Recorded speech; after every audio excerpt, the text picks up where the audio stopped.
So yun, day 2 nga ng ating project na PCX. So ngayon papunta kami doon sa aking paboritong vulcanizing shop. Papaayos muna natin yung gulong kahit hindi na talaga masyadong maayos dahil marami nang ang crack. Pero pansamantala yun muna yung gagamitin ko para maparehistro ko siya, tapos madala ko siya doon sa tropa sa Dasma at mapadiagnose natin kung okay pa yung motor. Sasakyan na nga yung dinala namin ngayon kasi medyo maraming gamit ang iuuwi at hindi naman yung madadala ng motor. So ang goal kasi natin doon mabuo lang natin siya na basta maayos lang natin nagagamit. Alam ng asawa ko yan kasi basta nagagamit ng maayos, hindi tayo naghahangad nun sobrang ganda So ayun, balikan ko kayo mamaya.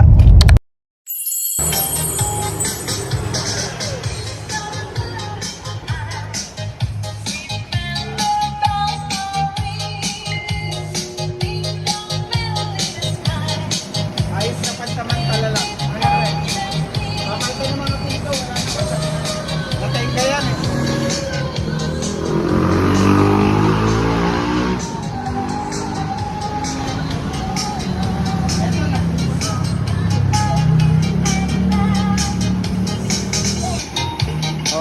ano na, crack na, pero pang ano lang, para maparehistro ko lang.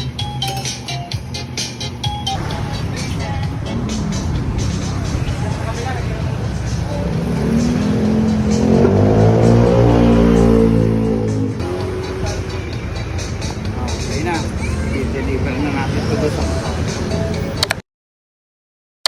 So yun, nakarating na rin tayo. Medyo gininaw tayo doon sa pwesto ni boss. At Paskong Pasko ang sound trip So yun, kakabit lang din natin itong mga gulong. Sinikure lang din namin yung kagabi na hindi siya sumubsob. So yun, patulong na lang din ako kay misis kasi hindi ko kayang ipasok yung gulong ng ako lang mag-isa. Hindi ko kayang buhatin, sobrang bigat. Kakabit lang din natin yung mga gulong. Then hopefully matry na natin siya kung gagana siya ngayon. Yun, dito naman tayo sa likod. Medyo pagpasensyahan nyo na yung angulo at wala masyadong mapaglagyan ng camera kasi medyo masikip yung area. Kaya dito lang talaga. So medyo maraming ikakabit, yung swing arm, shocks, tapos yung gulong nga. Tsaka itong pipe, ito talaga yung medyo mahirap ikabit. Kaya ito nga at nagpatulong na lang din ako kay misis.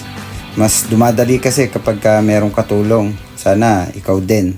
Pero kung wala, okay lang din naman. Tiis-tiisin mo na lang yung hirap. Okay, moment of truth. May gasolina na, may bagong langis, saka may baterya pero hindi ba. Try lang natin. Palak pala. Ito pa open. Okay. Yun. So, buksan muna natin.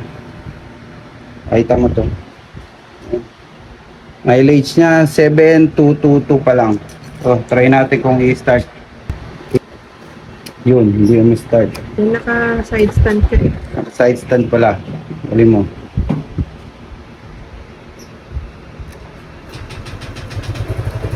Yun! Yun! Mandar na! Ang galing! Tingnan natin. Kasi dito nga ay nagpapainit na lang din kami. Nakakatuwa din naman kasi hindi niya na rin kami pinahirapan. Kumbaga one click lang din. Medyo mahaba lang. Pero okay naman kasi talaga to bago to natenga. Hindi lang talaga to nagamit kasi nagkaroon kami ng problema sa gulong sa likod na lagi na lang flat. Ang bata, walang makita. Kaya siyempre mahirap magbaklas kabit. Okay, let's go.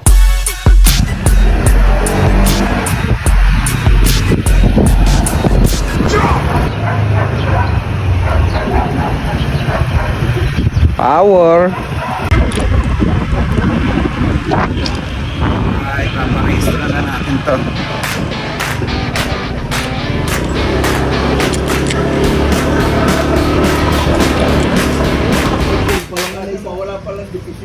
Ang kaso, may problema.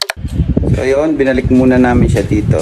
Dahil ang bad news, hindi pa siya mapaparehistro. Kasi kailangan pa namin kunin muna yung plaka niya. Kasi meron na siyang plate number dun sa system. So yun, magkakaroon na lang ng delay yung pagbuo. Pero ang mahalaga, umaandar na siya.